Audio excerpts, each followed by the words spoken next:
Señoras y señores, bienvenidos todos a la hora 22. Gracias por estar nueva vez con nosotros. En esta ocasión tendremos un conversatorio con el jurista Cándido Simón Polanco, uno de los abogados más preparados, uno de los abogados que más relevancia tiene en República Dominicana y que cotidianamente lo vemos haciendo participaciones desde estrados, pero también orientándonos desde medios de comunicación. Doctor, gracias por venir a la hora 22. Gracias a ustedes. Esa persona que le presentó no pudo venir. Gracias por invitarme, es un placer, de verdad que muy sí. bien. No me presenten así que me comprometen. Y si su uno queda mal. Su modestia lo adorna, doctor. Mire, para demostrarle al público que podemos conversar de todo, me gustaría conocer en este momento tan interesante de la época actual, donde hay un cambio de gobierno que apenas se instaló hace un año, hay una característica en el aspecto judicial. Tiene que ver con el desinterés directo del presidente de la República de dirigir, de controlar, en el mejor sentido de la palabra, el Ministerio Público, porque en las promesas y compromisos de campaña que hizo Luis Abinader decía que habría, inmediatamente él asumiera la presidencia si ganaba, un Ministerio Público independiente. Ese aspecto en la práctica hemos visto que hay un deslinde de la dirección del presidente hacia este órgano, del cual él es el jefe directo. Su opinión al respecto. Mire, buenas noches. Realmente sí, el presidente tiene una decisión de no involucrarse en los asuntos del Ministerio Público. Es decir, de permitir la independencia funcional, porque el Ministerio Público es dependiente institucional del Poder Ejecutivo, es el brazo armado del Poder Ejecutivo en sede judicial. Si el Procurador General de la República, no porque nosotros lo querramos, sino porque lo dice la Constitución de la República, es el equivalente a un secretario de Estado de Justicia. Es más, era el secretario de Estado de Justicia. El ministro de Justicia se llamaba, y luego se cambia para Procurador General de la República, pero quien lo designaba y lo sigue designando es el presidente de la República, y además quien funja de Procurador o Procuradora General de la República sesiona, tiene un asiento en el Consejo de Gobierno. O sea, está claro que institucionalmente es una dependencia del Poder Ejecutivo. Quiera usted o no lo quiera, pero no venimos a complacer peticiones. Ahora, en términos funcionales, me consta que el presidente evita involucrarse en temas que tengan que ver con las decisiones del Ministerio Público, desde arriba hasta abajo y desde abajo hasta arriba. De hecho, me enteré con un amigo, como dicen ustedes, una fuente de absoluta credibilidad, de que el presidente y Miriam no han hablado jamás desde el día que la juramentó, lo que significa que hay una vocación en ese sentido. Y además, estoy llevando un proceso, que no voy a informarlo aquí, pero que es la mejor experiencia que tengo de que el presidente no se involucre en un proceso que llevo ahí de la defensa de un alto oficial de una de las instituciones del Estado. Ahora bien, mire, la independencia, el desinterés es una utopía. O sea, todos tenemos un interés y de alguna manera tenemos un esquema de dependencia. Por ejemplo, sí, del poder político yo puedo afirmar con mucha fuerza que hay independencia importante en la alta cúpula del Ministerio Público. Voy a decir tres nombres que suenan: Miriam Germán, Jenny Berenice, Wilson Camacho. Yo quiero pensar que son los tres grandes líderes del Ministerio Público, y de hecho Jenny Berenice es la procuradora se llama Procuradora Especial de Persecución del Ministerio Público, no sé por qué le pusieron persecución. Ella es la coordinadora de todos los fiscalías especializados del país, y de todos los procuradores fiscales a nivel nacional, entre otros de las procuradurías especializadas dentro de las que está Procuraduría Anticorrupción. De manera y tiene esas funciones. Yo digo que independencia del poder político la hay en esa alta cúpula. No estoy diciendo lo mismo de fiscales de pueblos. Hay algunos fiscales de pueblos que tienen hasta alianza con alcaldes y ese tipo de cosas, y no voy a decir, y si me atacan digo. Pero el punto es que desde ese punto de vista sí. Ahora bien, yo siento que hay dependencia de los youtubers. ¿Cómo así, doctor? Sí, así como suena. De los youtubers. Así como suena. O sea, han abierto la compuerta de la persecución de los delitos de corrupción como si fuera el único tipo penal que existe. Ya no hay violencia contra la mujer, ya no hay narcotráfico. O sea, el escenario, están concentrados en el escenario de la persecución de los crímenes y delitos de corrupción en la mala administración de las cosas públicas, y el resto del país está descuidado. Ejemplo, cuando llegó Miriam a la Procuraduría, Jenny asumió el liderazgo real de la Procuraduría General de la República. Esa es la verdad tangible. El día a día. El día a día, no solo el día a día. Esos casos mayores es ella quien lo coordina. Es más, en los casos de corrupción, ella quien realiza los interrogatorios en su computadora. De modo que cuando se filtra una información y no le dan copia a los interrogados, cuando se filtra una información, yo quiero pensar que se les escapan de su computadora o un interrogatorio, y yo soy derecho. Y escúcheme. Pero eso es por una asignación que le ha encomendado la procuradora. Es que esa es su función. A la doctora Berenice. No, es su función. Ya. Y la ejerce y se la toma muy en serio, a pesar de que les hago crítica a las cosas que están mal con la misma fuerza que respeto su integridad, porque desde mi punto de vista Jenny es moralmente íntegra.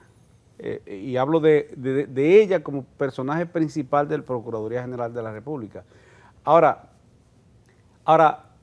hay opiniones publicadas, que ustedes saben la diferencia entre una opinión pública y una opinión publicada. La opinión pública es cuando surge una corriente de opinión. La opinión publicada es cuando tú diriges a la gente que piensa de una manera, con conflictos de intereses. Pues hay opiniones publicadas que siento que son los que están marcando la pauta de la ruta que ha de seguir el Ministerio Público. Le voy a poner un ejemplo y cierro con esto. Ejemplo, el caso del coronel Mariñez. Yo no vine a complacer peticiones. Lo que voy a decir va a doler. El caso del coronel Mariñez, teniente coronel Mariñez de Villa Altagracia, que en una desgracia de esas que nadie quiere, un equipo de policías le dan muerte a unos evangélicos, 10:30 de la noche de un martes de Semana Santa. Ya. Una situación que si uno se la narra, en el tribunal se explicará cómo sucedió esa desgracia lamentable.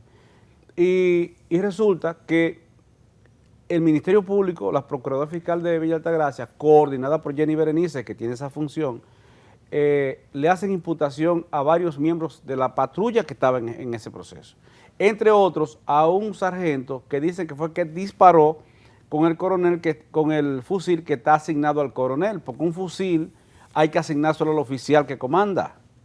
Eso es un ABC en sede policial.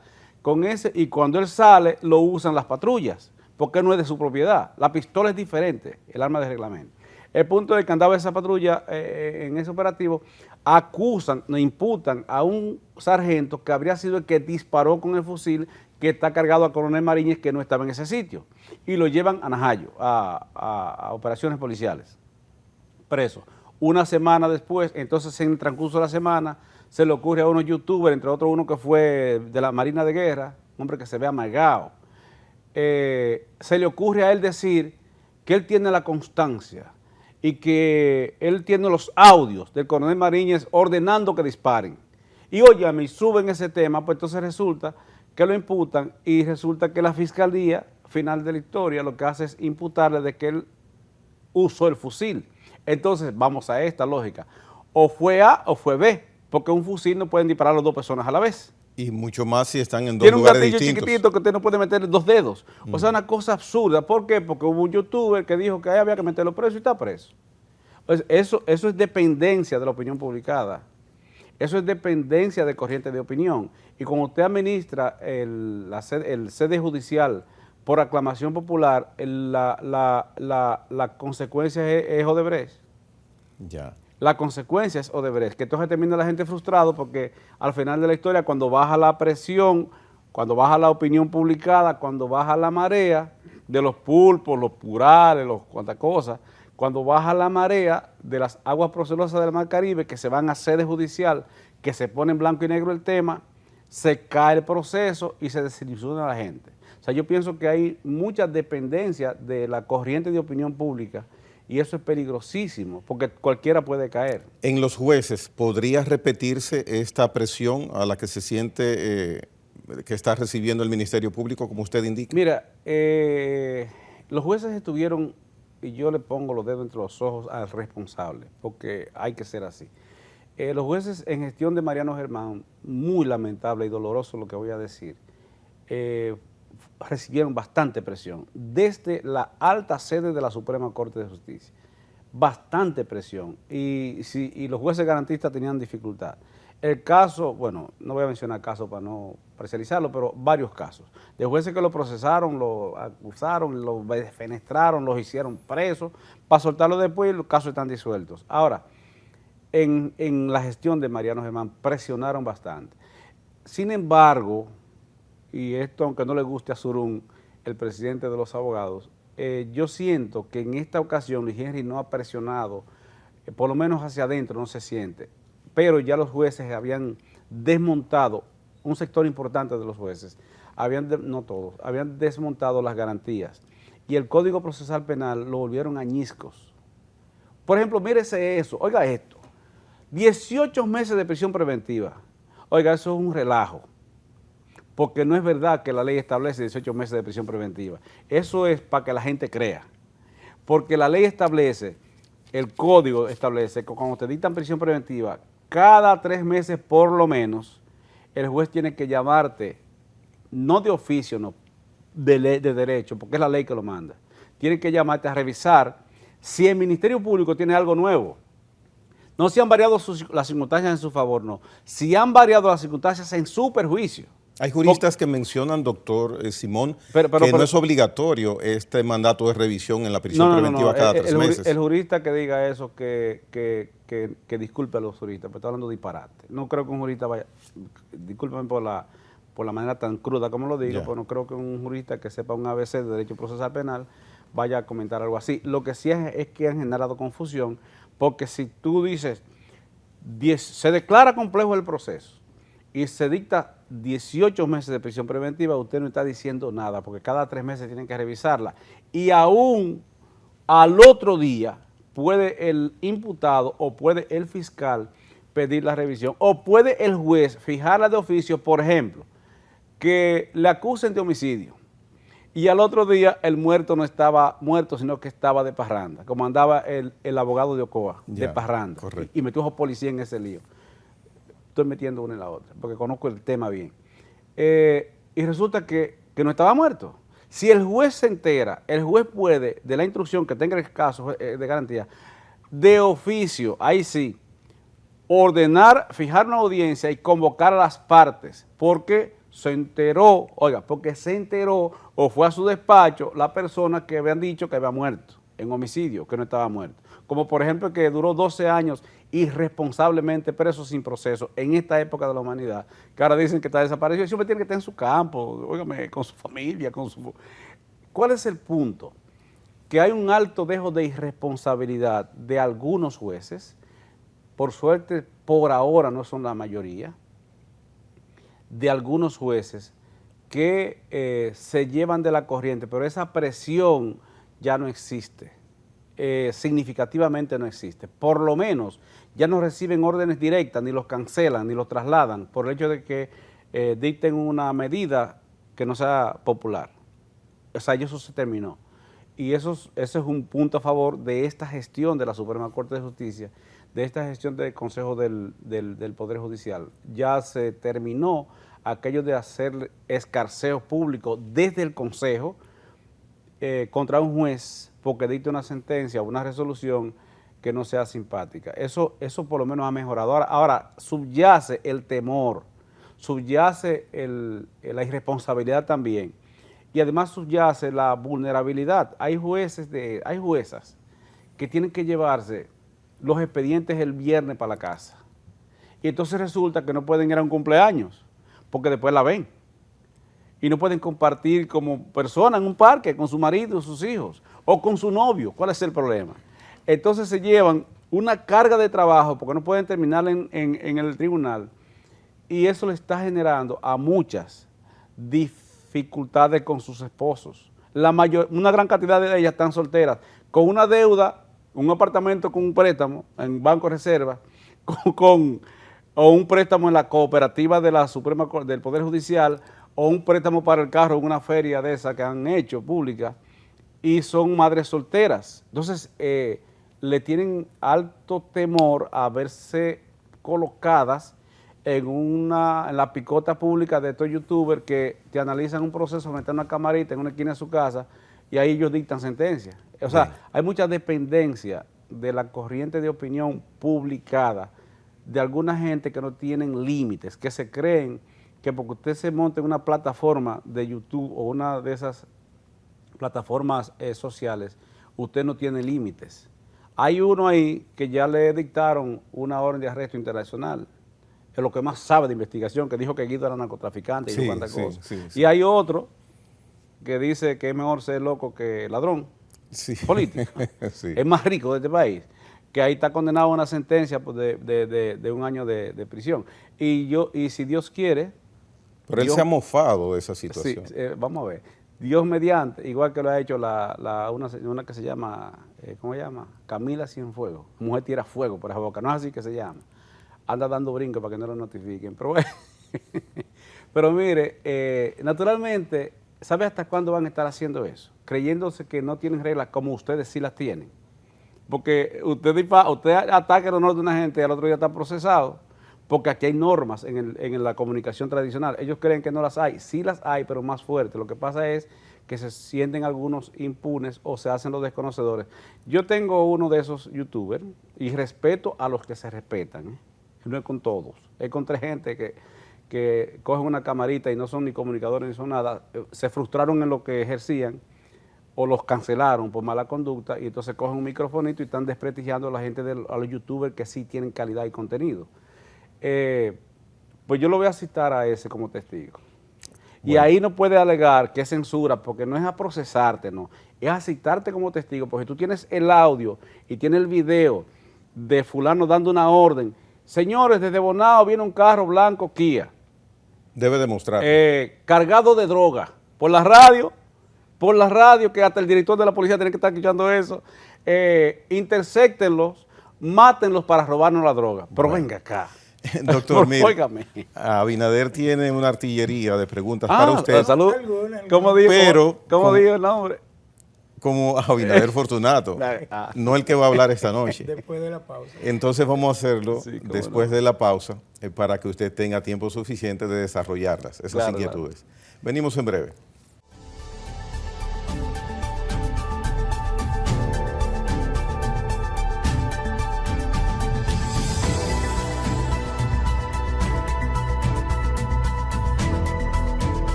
Continuamos conversando con el doctor Cándido Simón Abinader Fortunato.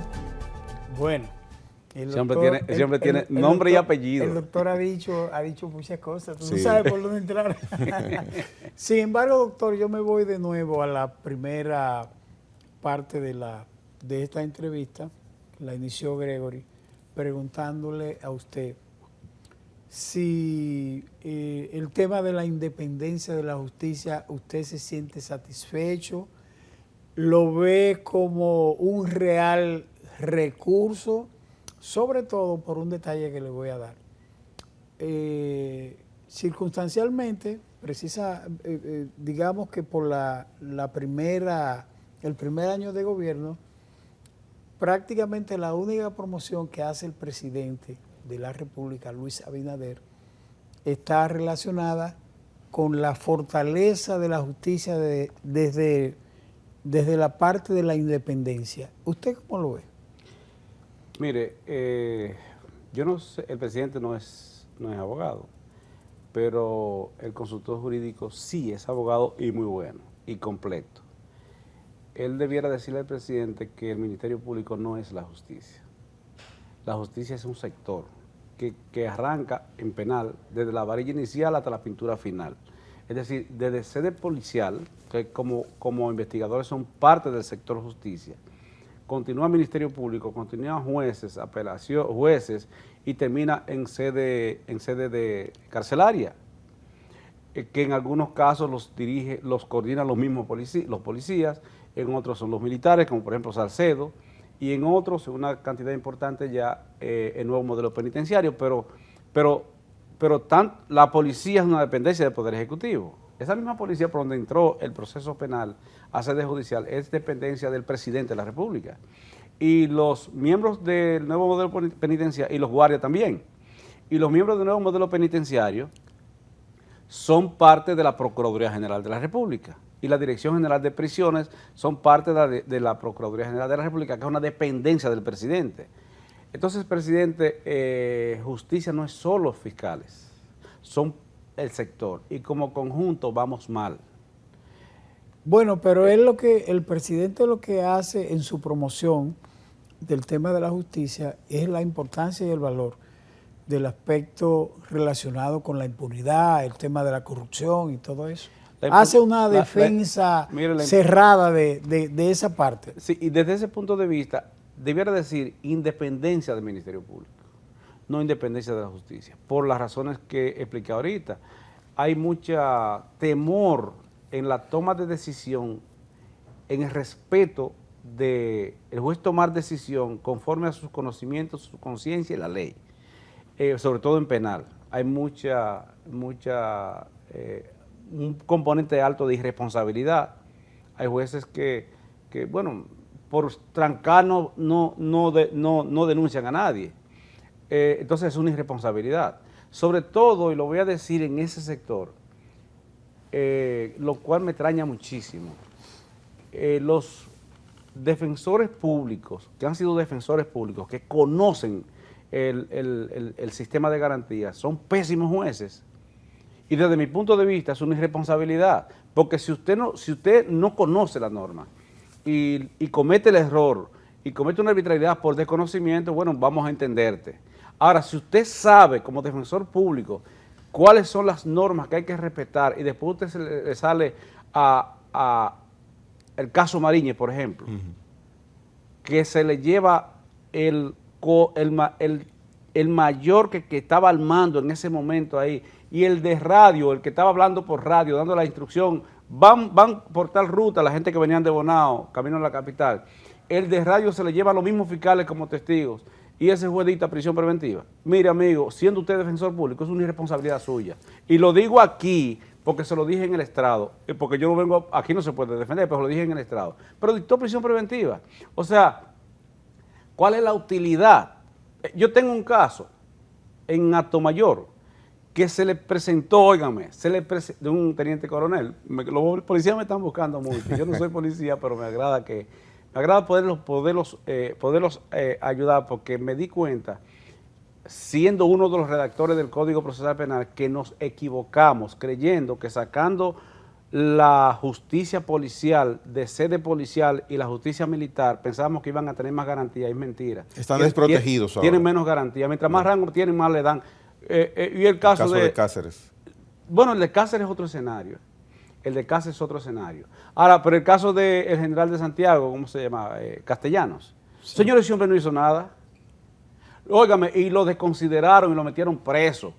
Y después dicen disculpe, ni siquiera disculpa le dicen, lo descargaron porque no hizo nada. O sea, pero se da cuenta, ¿cuál es mi escenario? Yo tengo un caso de un oficial de la policía en Atomayor. Señores, le presentamos 2 veces al jefe de la policía. Voy a decir jefe para que se entienda. Que es director, le dicen ahora director. El jefe de la policía 2 veces como garante, y una jueza dice que no es suficiente arraigo. Pero venga acá. Óyeme, ofertándose el director general de San Pedro de Macorís, regional de San Pedro de Macorís, del departamento entero, que es el que lo protege a los mismos jueces, fueron allá 2, por instrucciones del director de la policía en gestión pasada, ofertándose como garantes de que ese oficial concurrirá a todos los actos de procedimiento. ¿Y sabe dónde está preso él? Y lo rechazó, que no hay arraigo. ¿Sabe dónde está él preso? En operaciones policiales, operaciones especiales. ¿Sabe quiénes custodian? Policías. O sea, no es absurdo. No es una irresponsabilidad, y lo estoy diciendo derecho porque yo lo digo en el estrado. Mire, Y si la comunidad jurídica no tomamos en serio el tema, van a desmantelar todo el sistema y al final de la historia eso viene contra nosotros mismos y contra los mismos jueces.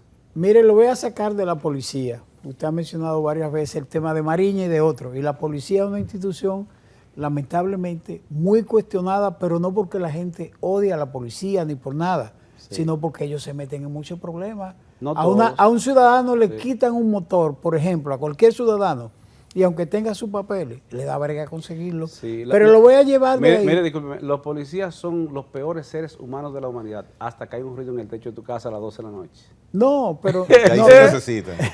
Pero hay muchos malos. Pero- No, óigame, hay una cantidad importante de malos, perversos, que esos dañan a todos. Como entre los abogados y entre los periodistas. O no lo afectan, de todas maneras no lo afectan a todos, pero, Bueno, pero la por lo imagen- menos la la imagen de la imagen institución, institucional sí, sí. sin duda. Sin embargo, lo voy a sacar del tema de la policía para llevarlo a Najayo. ¿Cómo es? Para llevarlo a Najayo. Abinader me está Sí, diciendo eso. así mismo. Vamos a ver Sí, si es pregunta o conducción. Sí. No, la pregunta que le voy a hacer es, ¿cuál es su evaluación de la prisión del ex procurador general Jean Alain García? Mire, mi evaluación de la prisión preventiva es Jean que Alain regresamos Rodríguez. a los orígenes. Otra vez estamos entre un 67 y un 72% de presos sin sentencia. Y eso obedece a que en un 86% de los casos el Ministerio Público pide prisión preventiva y por encima de un 60% los jueces le dan prisión preventiva. Lo que significa que la comunidad jurídica no cree en la libertad. Jean Alain no. El caso de Odebrecht. Bueno, por ejemplo, para poner un ejemplo. Le pongo sí, ese porque es el sí, ex procurador sí, general de la República. Es el caso más paradigmático del momento.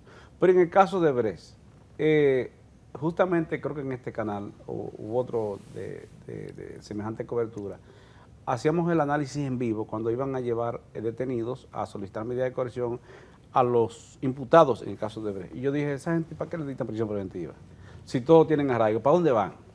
Y mírenlo ahí, lo pusieron en libertad y están yendo a todas las audiencias, porque la razón de ser de la prisión preventiva es para asegurarte que la gente concurra a los tribunales cada vez que se les requiera, o de la medida de coerción, es para tenerlo asegurado de que concurra. ¿Por qué? Porque en interés de la víctima, no, en interés del muerto, no, en interés de él, no, en interés de la justicia. ¿Por qué? Porque el artículo 100 del Código Procesal Penal dice que sin imputado no hay proceso. Se para todo si él no va. Por eso hay que asegurarse de poner una medida que garantice su concurrencia cada vez que sea citado al tribunal, porque si no se paraliza el proceso. Esa es la razón. Ahora se asume que es para complacer peticiones y no solo en el caso de Jean Alain, en el caso de Adán Cáceres. Jean Alain tenía suficiente arraigo como para no recibir prisión preventiva. Óigame, aunque le disguste a quien no lo quiera, pero obviamente que sí. Ya. Ahora bien, déjeme decirle por qué desde mi punto de vista, aunque no le guste ahora a ellos, a sus aliados, por qué procedía a prisión preventiva. En el caso de él, ¿sabe por qué? Tiene arraigo. Ahora, en el caso de él, hubo 2 escarceos raros de salir del país y tenía conocimiento de que estaban en proceso, según... Tenía según impedimento de salida. No lo tenía.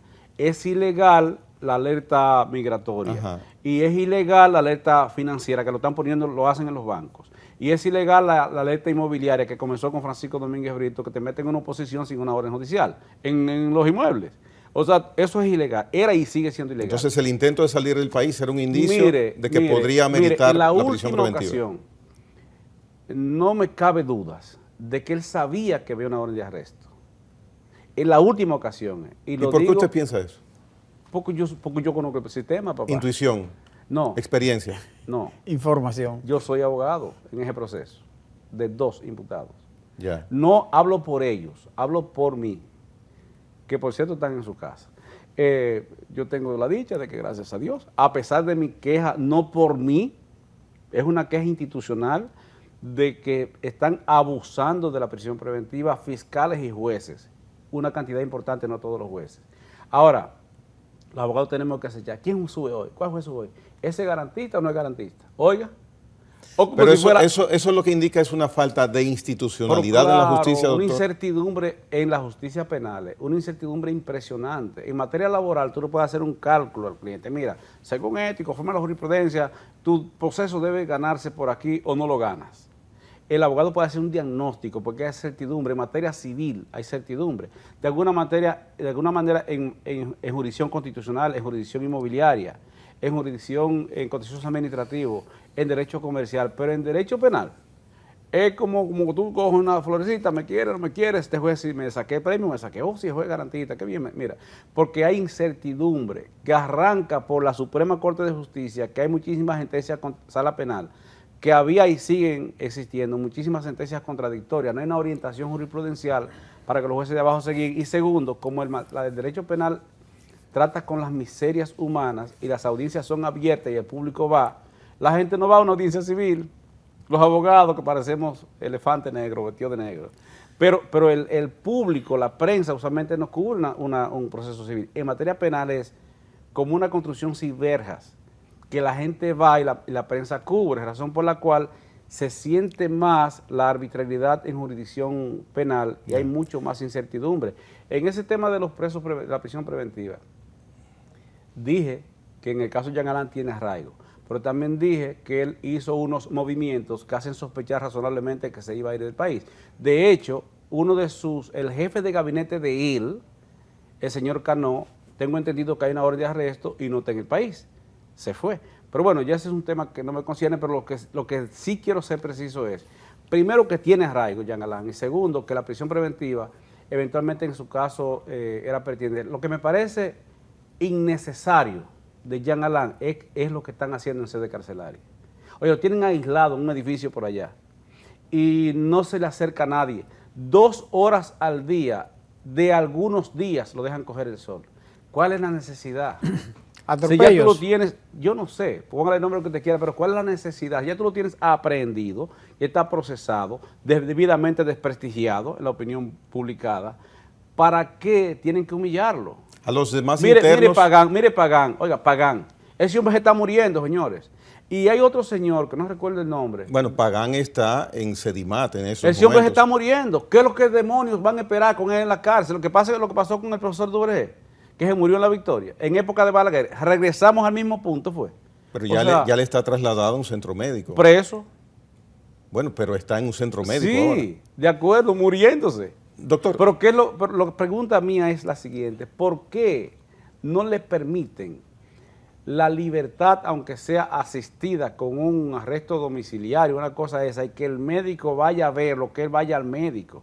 O sea, ¿por qué tenerlo en la cárcel? Hay otro señor ahí que tiene una enfermedad terminal, que se le muere en cualquier momento, del mismo caso, bueno, que era asistente de Jean Alain. Christopher. Doctor, y entonces... Oye, una cosa, eso es inhumano. Estoy de acuerdo con usted en ese aspecto. Ahora, y atención, yo no soy abogado de ellos. Bien. Ni me necesitan porque tienen mejores abogados que yo. Ya. Ahora, hay algo que yo quisiera hacer una acotación. Nunca emito juicios de valor aquí en el programa porque el invitado es el protagonista y el invitado es la estrella. Ahora bien, los que no tienen nombre, hay centenares de esos en La Victoria, en Najayo, en Higüey, en San Francisco de Macorís, en Santiago, que tienen dolencias y patologías médicas que ameritarían también el mismo tratamiento humano que se necesita para esos casos. Claro. Eso hay que tomarlo en cuenta también. Pero y qué bueno que Pagán esté en un centro médico, pero los otros también, los que no tienen nombre. Exacto, correcto, pero ese es un tema que no debiera uno estar denunciando. Es que debe operar solo. Y déjeme decirle... Pero es que se denuncia, doctor, solamente cuando hay nombres con letras mayúsculas. Porque ellos son noticias. Ya. ¿Qué te quiere? Mire, yo quisiera... Y déjeme salvar esto, discúlpeme esto. El nuevo modelo penitenciario ha logrado lo básico. O sea, hemos avanzado. República Dominicana está en uno de los primeros estándares mundiales sobre el modelo penitenciario. El nuevo modelo penitenciario ahora lo están dejando dañar. Lo están dañando por estarse llevando de retaliaciones casi personales que eso va a terminar mal. Eso va a terminar mal. Yo le sugiero a ¿Quién lleva las retaliaciones? Yo le sugiero a Miriam, que no es una mujer de retaliaciones, que pare eso. No es que los pongan en libertad, eso no es lo que me concierne. Lo que sí me parece es que es innecesario que usted permita que humillen a esa gente. no es necesario. No es necesario. Esa es mi invocación, porque nos dolería a los que no corrompemos jueces, ni corrompemos fiscales, y tenemos un estilo de ejercicio decente. Nos interesa tener jueces, no amigos, fiscales, no amigos, que respeten la norma, que es todo, que entonces uno echa su pleito con la norma en las manos, pero así no se puede. Ya. Mire, debemos ir a una pausa, pero le voy a agradecer que usted sea lo más conciso posible y le debo preguntar lo siguiente, su opinión al respecto. 18 meses de prisión preventiva, aparenta que es una condena de por sí. Si al final de esos 18 meses, 12, 14 meses cumplidos, resulta que una persona que esté en esa situación, el juez dice, no hay caso, no hay lugar para que haya caso judicial, ¿qué sucede? La ley establece que el funcionario que promueve eso y quien lo hace puede ser procesado personal y patrimonialmente. Le hago un llamado formalmente, por ejemplo, al señor, yo no soy youtuber ni busco casos, gracias a Dios me llegan, pero quiero hacer el favor al señor de los 12 años que duró preso. Luis Peña, que me localice a través de Manuel María Mercedes, que yo soy miembro de la comisión, no participé en ese proceso, para llevarle la defensa gratis, para procesar a cada funcionario, y embargarle el sueldo, y embargarle las casas, a cada funcionario que generó, que promovió, además del el empresario que dice él que fue que lo empujó. Ingeniero. Pero a cada funcionario que hizo eso, con conocimiento de causa, para procesarlos, y usted verá que le va a venir una sanción. Cuando le ponga una sanción económica, que le embarguen las cuentas y los cheques y las casas de lujo que tienen algunos en Jarabacoa y entre esas lomas, usted verá que se termina ese relajo, porque dice la ley que el funcionario del Ministerio Público y los jueces que con conocimiento de causa violan la norma son penalmente responsables patrimonial y personalmente. Lo dice la Constitución y lo dice la Ley 107 sobre las relaciones de las personas con los funcionarios públicos. Bien, pero ese señor Luis Peña, usted sabe que estuvo 12 años preso porque no tenía nombre también, lo que hablábamos hace un momento. La Comisión de Derechos Humanos finalmente lo hizo visible. A los 12 y hay años. Muchísima gente en esa condición.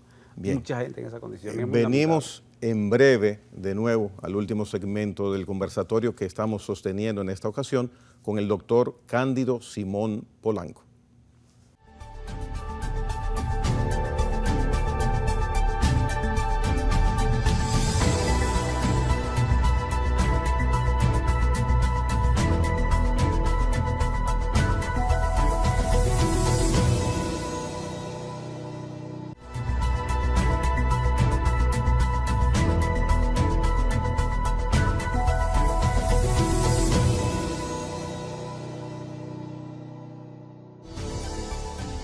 Doctor Cándido Simón, usted aspiró a ser juez de la Suprema Corte de Justicia.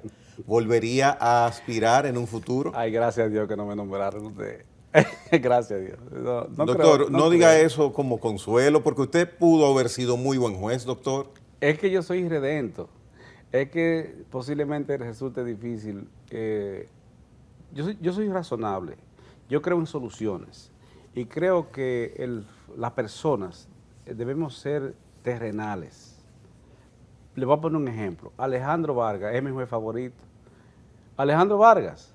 O sea, ese señor se ganó por méritos, por coraje, por control, y a nadie se le ocurría de que presionar con Alejandro, y al que tenía que soltarlo, lo soltaba, y que no, para su casa, para la cárcel. Y nadie se le ocurría, ni siquiera los abogados de ahí de Pasillo Palacio de Justicia, hacerle crítica a Alejandro Vargas. Se ganó por méritos propios, por ser pragmático, por ser razonable, por ser terrenal, ser miembro del Tribunal Constitucional, más su capacidad. Así es como debe ser. Entonces, se arriesgan que yo sea así, razón por la cual parece que no, yo quiero pensar que quede bien, ¿verdad? Ustedes me vieron, yo creo que pensé que quede bien. Una evaluación interesante, doctor. Pero no me nombraron, gracias a Dios. Se lo agradezco infinitamente.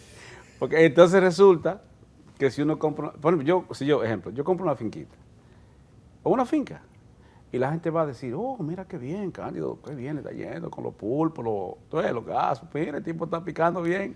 Ay, si yo fuera juez, se lo robó. Aunque sea de que lo haya cogido prestado, los cuartos, es una locura. Mire, ser funcionario público en América Latina o ser expresidente de la República es un pecado. Porque en América Latina, en Iberoamérica, que incluye España, están utilizando la corrupción como discurso político en sede judicial y están tumbando presidentes con el discurso de la corrupción. O sea, están desprestigiando la confrontación. Yo no creo que sea una guerra, porque este no es un tema bélico. La confrontación de la impunidad por actos de corrupción en muchos países de América Latina lo están usando para perseguir políticos. Caso Brasil, caso Ecuador, caso Argentina. Y ojalá que no tengamos que incluir en esa lista República Dominicana. Yeah. Bolivia. Y ojalá que no tengamos que incluir posteriormente a República Dominicana en ese listado, porque sería frustratorio.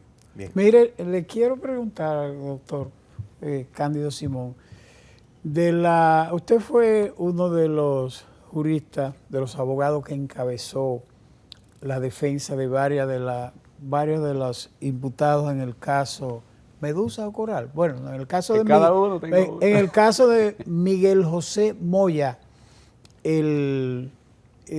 digamos, uno de los principales expertos en estrategia de comunicación y es asesor de Alain, Jean Alain Rodríguez. Mire, él no fue asesor de Jean Alain, él fue asesor de la Procuraduría General de la República. Bueno, de la Procuraduría, que Jean Alain era su titular. Sí. Pero la pregunta es la siguiente, el acuerdo para él salir, que le dieron casa por cárcel, ¿verdad? Arresto domiciliario. Arresto domiciliario, una persona que muy talentoso.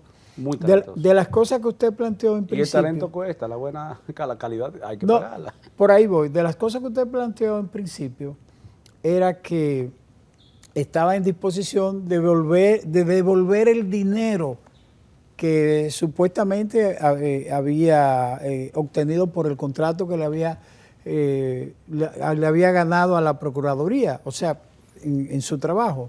La pregunta fue, mire, discúlpeme, ¿usted llegó a un acuerdo? Para no sacarlo de contexto, dos cosas con eso. Uno, quizás lo planteó alguien, no fui yo, ni creo que fuera Moya, esa parte de que iba a devolver el dinero, porque, bueno... No, yo mismo lo vi a usted en televisión, sí, bueno, lo vi le voy a decir el canal, ajá, en El Despertador. Una de las primeras impresiones que usted dijo, no, pero eso es de 6 a 8 meses y eso se resuelve, sí, no hay ningún problema. Yo dije lo siguiente, y lo recuerdo bien. Dije, miren, ese es un tema de violación. Si en la hipótesis que hubiese algún tipo en el caso, que consistió esencialmente en un contrato que hizo la compañía del señor que preside él, con la Procuraduría General de la República, dije, eso es un contrato. Si hubiera alguna violación, sería una cuestión de demandar la rescisión del contrato o el cumplimiento del contrato, que un tribunal podría eventualmente disponer la devolución del dinero si se determina que no se hizo el trabajo hipotético, ¿no? Perfectamente. Pero solo en hipótesis. No asumí eso como una posición porque tampoco tenía autorización para hacerlo. Yo asesoré al señor Moya, a quien me une un lazo de amistad también, pero cobré por mi asesoría, desde enero del año en curso hasta que le pidieron medida de coerción, hasta la noche que lo arrestaron. A partir de la audiencia, encabezó su defensa Hirohito Reyes, que fue juez de la Suprema Corte de Justicia, un jurista finísimo. Me alegra que fuera quien me sustituyera en esa fase. Y Hopperman también. De Hirohito me alegro. Y déjeme tranquilo. Ahora yo entonces a partir de ahí, porque me generaba un conflicto de intereses también, asumí la representación de Altagracia Guillén. Perdóneme, doctor, le hice la pregunta por un solo detallito. Ajá. Esa es la propuesta de la Procuraduría General de la República, negociar con ellos la entrega de muchos, en el caso de los implicados, la entrega de los recursos que supuestamente han distraído. Por lo menos en el caso del señor Moya, frente a mí nunca se planteó, ni en el caso de Altagracia Guillén nunca se ha discutido ese tema. Bien. Pero lo que dije de Moya sí, que no hacía sentido que dispusieran, que lo arrestaran, que lo allanaran, si duró 5 o 6 meses yendo conmigo, y cuando yo no podía ir, iba solo. donde Jenny, donde de Wilson y los demás investigadores. Y cuantos documentos le requirieron que él tenía, se los facilitó para que el allanamiento a la 1 de la mañana, para que el arresto a la 1 de la mañana, si cuantas veces lo requerían iba. A veces incluso por teléfono o por común acuerdo, sin cita previa. Lo citaron una sola vez, en diciembre para enero, por acto de alguacil. A partir de ahí, cada vez que fuimos, fue, ok, fijemos la fecha, no, que si puedo hoy, que si no puedo mañana. Un día no pude yo asistir porque tenía audiencia en Puerto Plata. Él me dijo, doctor, yo de todas maneras voy. Yo le dije, no lo van a entrevistar sin mí.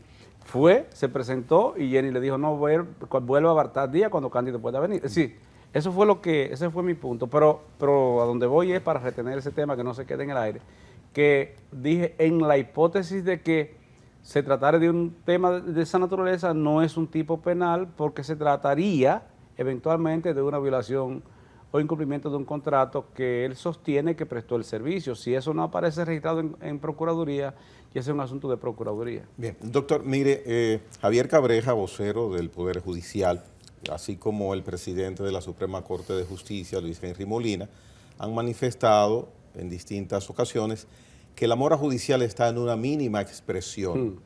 A costa de prisión preventiva, sí. ¿A costa de prisión preventiva, sí. Ya. Y a costa del atropello al debido proceso en sede penal.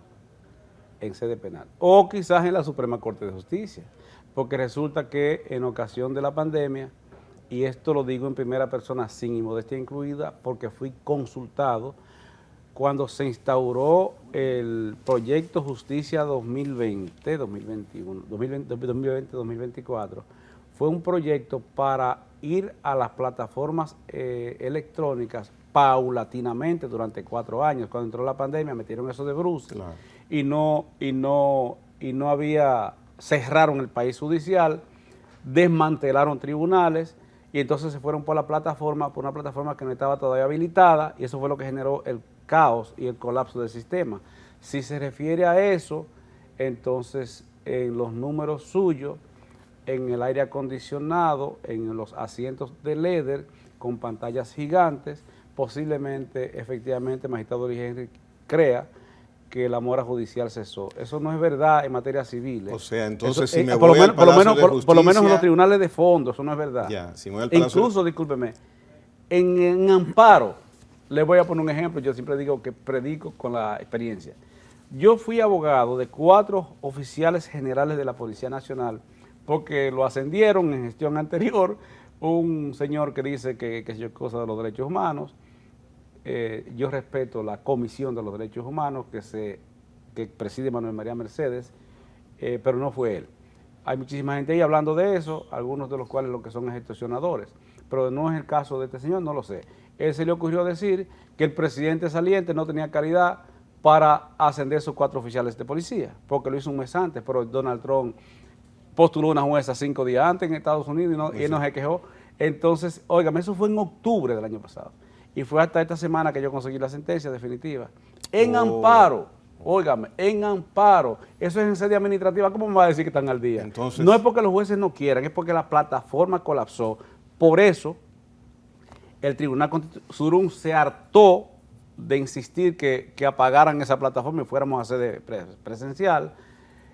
Porque si hay teteo, ¿por qué no podemos ir a un tribunal que el juez está por allá, el fiscal está por otro lado? Hasta que se logró días atrás ya. Hasta que el Tribunal Constitucional tuvo que decir que efectivamente eso viola el derecho de acceso a la justicia, un tema de orden constitucional que el magistrado Luis Henry no quiso entender. Pero lo que se procesó bajo ese método queda formalmente establecido. Bueno, porque la sentencia es diferida. La sentencia constitucional tiene una característica muy particular. En este caso es diferida lo que se procesó y lo que se procese durante los próximos 3 meses. Y no, doctor, agradado en que usted haya estado con nosotros aquí, verdaderamente en la hora 22, así que esperamos que los televidentes también hayan estado complacidos con su presencia. Yo quiero que el señor Abinader, o usted me le diga, señor Abinader, que en sede judicial no estamos bien y que la independencia no es solo del Ministerio Público, que él la ha patrocinado, pero también debe ser el sector judicial, y el presidente de la República, por orden constitucional, preside el órgano que nombra a los jueces de la Suprema, los jueces del Tribunal Superior Electoral y los jueces del Constitucional,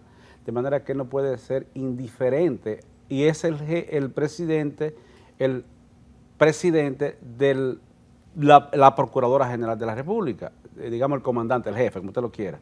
En consecuencia, hay problemas en sede carcelaria, están minando, están dañando el nuevo modelo penitenciario que la directora Lagombre está haciendo un esfuerzo extraordinario, pero se lo están minando de preso preventivo y ese modelo no está para preso preventivo. No está bien, presidente, el Poder Judicial, la justicia no está bien, no anda bien. Tiene que tomárselo en serio o escuchar a gente que usted no le tenga que pagar sueldo mensual. Porque es sincero lo que le digo y tiene mucha gente que saben esto y lo escuchan. Consúltelo a ellos y usted verá que no está bien el Poder Judicial. No es independiente en el sentido que usted lo quisiera. Falta mucho esfuerzo por hacer. Y si él proclama esta noche que la justicia es independiente, entonces estamos perdidos porque el líder del sector justicia, porque dice la Constitución, es el presidente y entonces vamos a creernos que eso es verdad y no es verdad. El Ministerio Público sí, aquí arriba, que allá abajo en sede ordinaria, que es donde se conoce la verdad judicial, hay algunos escollos de naturaleza política inclusive, no del PLD, no, aliado, connivencia y pendejada de esa.